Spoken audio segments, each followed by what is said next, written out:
Hey, and just a quick reminder that the audio-only versions of these Vital MX interviews are available on the Vital MX podcast page. Search for it anywhere you get your pods and let your friends know about it. What's up, guys? This is Darkside with Vital MX. Today, I have two guests, Max Vohland and his dad, Tallon Vohland. What's up, guys? What's going on? Oh, man, just checking it out and waiting for the call and get into this thing. Yeah, this is going to be fun, I think. Let's just get right into it. Max, I believe it was 8 top 10s, and you ran up front at a few of the rounds. Looking back on your full season, what are your takeaways? How do you feel about the season as a whole? I think it was an improvement from last year for sure. We definitely were a little bit more consistent with our results, I felt like, this year, and also running more up towards the top 5 a lot more. So I'm happy with the progress. There are some goals I wish I could have accomplished this year, but for sure, next year will be the year to accomplish those. And I'm happy with it. I really wanted that 5th overall in the points, but RJ was riding pretty good there towards the end. So we ended up 6th in the points. What were those accomplishments that you wanted to get? I assume moto wins and overalls, that kind of thing. Yeah, well, you always got to kind of take small steps and just kind of walk the path. So the first is just 3rd in a moto, and then let's go for a 3rd in overall, and then let's go for 2nd, let's go for 1st kind of deal. I really wanted to get a podium overall this year, and I was close a couple times where I could have had the opportunity to. It just didn't work out. Those top dudes were at a very high level, and it was hard to catch up to get onto that level. I feel like I was improving, but it's the same with everyone. Everyone else improves as the year goes on too. So it's really hard once you're in the race weekend, every weekend in and out, that it's hard to gain on those guys because they're doing pretty much all the same stuff you're doing. And it's hard to want us to do more because you don't want to be too beat down for the race on the weekend. You want to be 100% and really manage your peak. So it's kind of hard to gain when you're mid-season, but everyone's also improving and getting better. So absolutely, it's tough to get on that level, but once you're there, it's easy to stay there, kind of deal. Unless you get hurt. Tallon, were there things you saw him improve on, or things that you saw click during the season that you can tell us about? Just things you witnessed as the dad. I kind of like follow what he said there, and it was just a big improvement from last year. Some of those improvements were just things that we learned from last year, which, I'm more on the side of food and training and recovery, and we learned, at this level, recovery is probably as important as it is, trying to get better and eating just for the race, but immediately after the race. These are some of the lessons we learned, which I guess leads back to him getting these results because he was stronger. He was able to recover faster and start training again during the week. So all these small steps that you don't see as an amateur coming in that you kind of learn. I will say that one great thing about being on the Red Bull KTM team, we're around some of the best riders in the world, which, Marvin, and we got an opportunity to spend some time with Dungy, meaning you're under the tent. You can see what they're doing, what they're eating, what their people are doing. And so sometimes you're like, okay, well, we could try that, or let's try this. So that's been a big benefit also, just being on this team to help Max, continually grow in a consistent way. Yeah, just absorbing everything that's going on around you. Yes, that is definitely a benefit of being on one of the top teams. Fantastic. Max, what were some of the struggles that you have to focus on overcoming for next season? Was there anything in particular that stood out? Really just need to work on, I feel like one of my biggest weaknesses is my lap times. My qualifying has never been great, and even this year I think my best was like an 8th or a 7th. Actually, no, I did get that 1/5 overall at Budds Creek. That was the best I've ever gotten in, I think, ever top 5 in a qualifying practice. So, I definitely need to work on that because that will help just improve confidence just for the day in general. And I just need that little bit extra speed. I need to find that little bit extra level where you're just kind of really sending it and pushing it, because also you can, when you're doing your hot laps, you can kind of learn what corners you can push really hard. Mm-hmm. And if you need to break that out for a race moment to make a pass or something, how far you can go. into certain corners and how fast you can go through certain sections. So I feel like my biggest weakness is working on those one lappers and really getting fast times in and getting good gate picks and stuff. I feel like that's pretty much all I'm missing. I've got the most consistency. It seems like I'm always right where I end up. So I just need to work on my speed and be a little bit more consistently faster. I'd say I'm about like it was the second half off all year. I just need to find that. We should be right there. When you go out for qualifying, are you a kid that can go like from lap one all out, or do you have to build into it? Because that seems to be a struggle for a lot of younger kids coming in. Of like, I only have a few minutes to get my fast lap in, and it's not often that you're going to get a completely clear lap. So you almost have to go 100% from the moment you go, and not everybody's good at that. Is that something you have to work on, or are you pretty good at it? Yeah, I feel like that's definitely like a just get up and go kind of deal. Is I feel like I'm when it came to amateur racing, my first laps were always amazing. I felt like my first laps were always pretty much better than the majority of the kids I was racing. But now it's different with longer motos and now time qualifying, because you don't want to go all out and qualifying for the entire time, because you're not trying to kill yourself before the two motos you have to do during the day.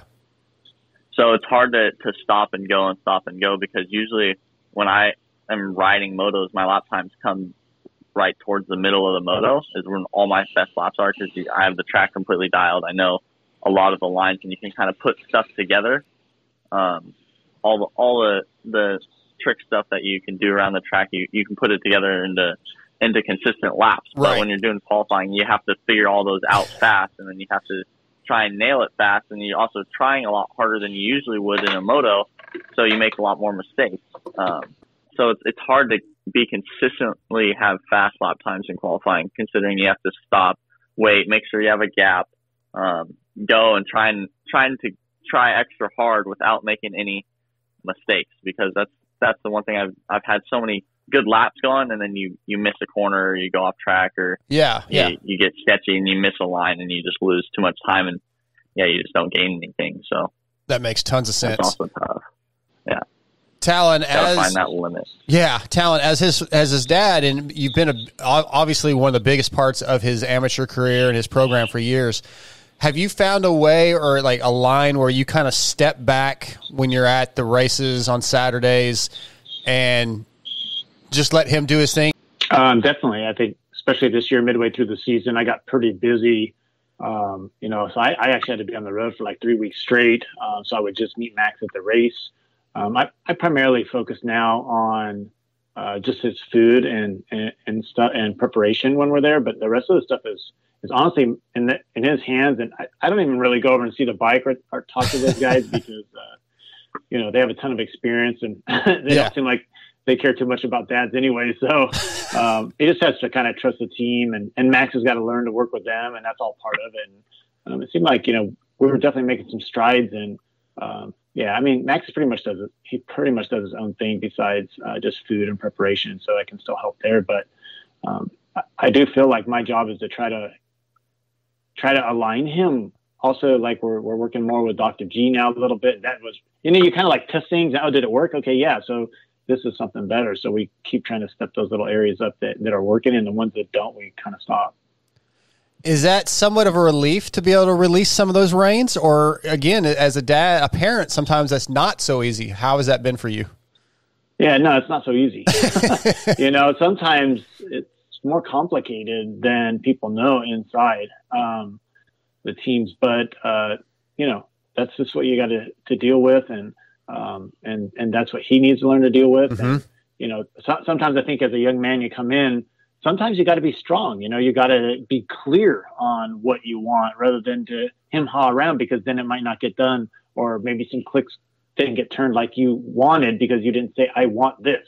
So these are all, I think, things that the younger kids eventually learn how to communicate with the team managers and also the mechanics. Perfect.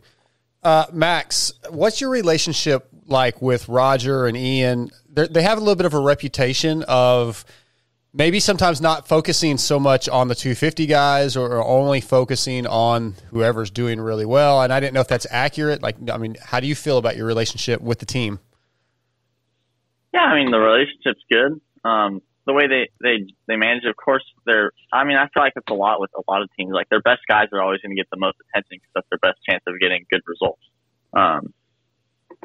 But I feel like when it comes to the testing side and the bike and the effort, definitely towards the end of the season, we were trying a lot of stuff, and everyone, the whole team was really making huge steps into the right direction with suspension and everything, and even the bike wise with 250 to try and make it faster. We've been working on some stuff, and yeah, they've got some stuff definitely in the making that I've tried, and it's going to be good for next year. So okay, I'm looking forward to that. So yeah, we got some effort coming now with the L2. Also having another guy to test a little bit is going to help a lot, and they're putting the effort in right now.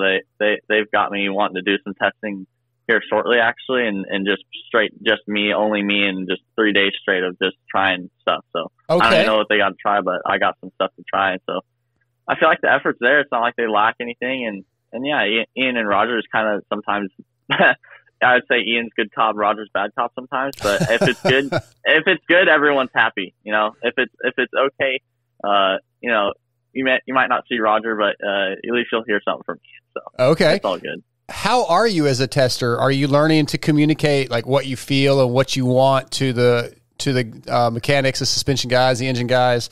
Is that something you're getting pretty comfortable with? Yeah, really good actually. One of our suspension guys, Jim Anderson, just ended up retiring, but we had a really good relationship, and yeah, I worked well with him, and also our other guy Ryo is really good. And yeah, there's a point midway through the season where I was riding the bike and we were just having problems with the shock, and I just was thinking, like, what can I do to this thing? Because my dad was there even. We spent the day at Allensley, just clicked the thing all the way, both ways, multiple times to try and find something that was good, and we couldn't find anything. And I was just like, man, I just need more dampening in this shock, and that's just what I felt like it needed. And I told my suspension guy that, and he's like, yeah, sure, whatever. I'll just try whatever you want. And he sent us a shock with more dampening, and it ended up working really well. And then Dungy ended up liking it, and he ran it the next weekend. And then Dungy ended up doing a little bit of a change to it, and then I ended up trying that change, and I liked that. So we kind of had a thing going where we were kind of bouncing stuff off each other. But I mean, to have something that Ryan Dungy liked was kind of a bit of a confidence booster in my testing ability, that I could see that that's what the shock needed. I could feel that's what the shock needed, and another guy was able to prove that it was good. That's really cool to hear. Yeah, I like that. Yeah. I want to ask you both about Ironman. Yeah, I'm going to go to you first, Tallon. When he was running second, I think that was one of his best starts of the season. It seemed like he was ripping at Ironman. I got super excited. Kind of want to know what was going through your head in that moment, Tallon. It was just, to be honest, I don't know if people know this, but Max broke his thumb about 4.5 weeks out from the first round. So It was super, super challenging when we started the season. It was very stressful. We only had 2 days where we did a couple motos going into that. So honestly, it just seemed like Max was building through the year. And I literally felt like he was at that race finally back to where, he was the year before when he came out of Paula up front battling with the lead. I think that he did get some arm pump, and you need to run up front, So I think he just wasn't used to that pace and that intensity, and it got to him. But it felt like we were just getting there at the end of the year. Mm-hmm. So I kind of anticipate, going into 23, that he will start out probably around that position, maybe a little better, but top 5 guy. And then I believe he'll work himself into some good podiums heading, midway to the end of the season next year. That's what I would expect and hope to see. Okay. Max, how about you in that moment? Was that a heart rate spikes, oh crap, who's behind me? Or okay, let's learn from this. Let's take what I can get, what was going through your head in those moments of those laps?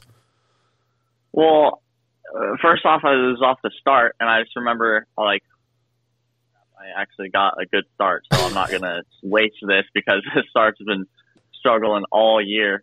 And I finally was up top 3, and honestly, I almost had the whole shot. RJ just ended up pushing me a little bit wide because he just had the control of the corner, which is fine. But I was like, and the thing is, I used the sight lap correctly because I remember last year too, even from last year, they prep a lot of those outsides for the first moto.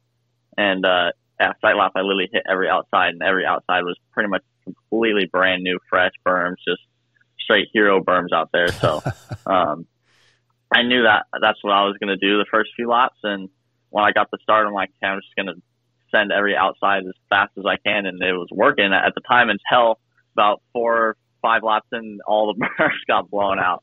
And then I remember just like passing RJ, and then I reeled in Thrasher really fast. And then, yeah, I had that pass attempt where I tried to get by him. And then the funny thing was actually when we came into that corner, he looked over his shoulder going through those rollers, and he seen me coming. And it's like you can see a guy when he tries a little bit extra hard just for a second, because he looked over his shoulders, looked back, and then just left it wide open going into that corner. And I was watching him. He came in too far outside of the rut and was actually falling. And I thought he was going to fall because of how leaned over he was. He's coming into the corner. It looks like you can just see the dude when he's about to fall, and he's just falling. But he like hit a soft spot, and it hooked him, and it stood him up just good enough to where he could get that double. And it really threw me off that I stood my bike up because I was just expecting him to crash and waiting for him to crash so I could see it happen. Which then I messed it up, had to roll, and I lost a bunch of time. But yeah, it was crazy how I could just see him try extra, and then almost crashing, and then almost him crashing messed me up, and then I ended up getting the pass. But then yeah, I ended up like lap 5's arms were just so pumped up already, and then I was just hanging on for dear life at that point. I figured that's what it was. Yeah, it's just because I went back fast. Like, I just couldn't even go. I couldn't turn the bike. I just couldn't turn it. It sucks when you get arm pumps. Your conditioning's completely fine, everything's fine, but you just can't hold the bike. Yeah, I know all about that arm pump, Max. At my age, I know all about it. Okay, a couple more things. Going into year 3 of your pro career, is the plan stay the same? Any changes to your program, Max? Anything that you might change up, do differently? I don't think so. We're definitely going to try and test more and ride some more different tracks. I know, Supercross-wise, we want to.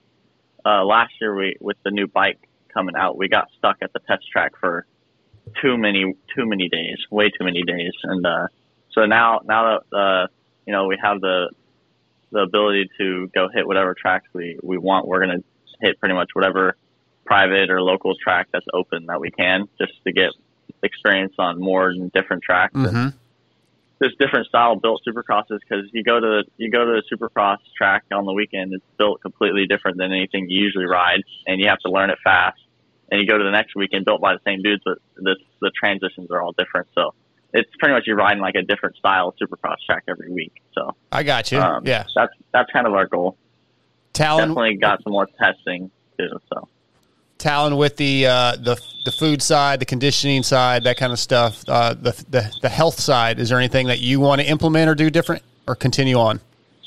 I think we're on the right track. You know, we're doing just do a blood test this off season just to double check everything. That's all good. I do agree. Me and Max have been talking. You know, last year was a little more challenging than usual because we did have the new bike and it was a secret, right? So we did have to stay on that track for a couple months, almost until January. So we didn't get much time to try different tracks. You get a track long enough, you think you're going fast, and it's all good on that one track. But when you get on other tracks, things change, settings change. So we're gonna kind of change it up this year and really focus on riding a lot of different tracks.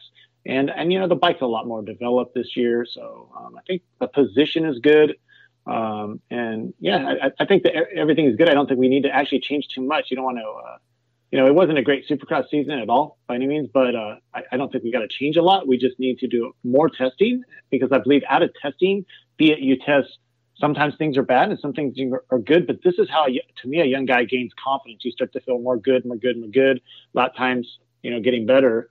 So I want to really focus on more testing for us and just lots of different tracks. And I think that Max will be in a decent position to go out and get some really good results and show what he can do in Supercross. And then we'll be ready to hopefully hit that podium quite a few times on outdoor next year.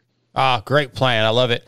Last thing, You guys mentioned, Max, you mentioned Vial coming over, and Tallon, you kind of mentioned having Dungey under the tent, and even Cairoli was there for a little bit. Max, was there anything in particular that you spent some time with those guys, maybe got some information, just anything you took away, you learned from Cairoli and Dungey, even AP maybe, just being around those guys that you absorbed?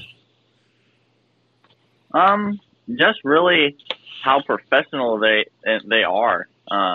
And how serious they are, and especially Dungey always seems like he's on a tight schedule, and he's always got everything exactly how he wants it. And even Marv too during Supercross, and just kind of some small stuff, and like just for certain races they have certain things that they do. Like when we're in Minneapolis for the first round, we were under the stadium, so we didn't have our normal stuff in the truck, but Marv had everything that he needed. He even brought like a little hamper to take a nap in between the practice and night shows. Just stuff like that. Just how professional and how organized they are, and how like bang, bang, bang with everything that they do with eating and recovery and warming up and all that stuff. So I definitely learned that aspect of it. Honestly, didn't ask the guys too many questions because it's hard to really ask a guy on the race weekend and stuff like that, because they're so focused on their program. You just kind of sit back and watch it from a distance. You don't want to mess a guy up or get in their way at all. So I kind of haven't asked too many questions, but definitely learned that aspect of it. Perfect. Well, guys, I think that's all I have for you. Max, Tallon, it's always great getting to catch up with you, and I enjoy seeing you when I'm at the races, and appreciate your time. Awesome, Jamie. Thank you for your time. You guys have a great day. You too, Max. Be safe, and we'll talk to you guys soon.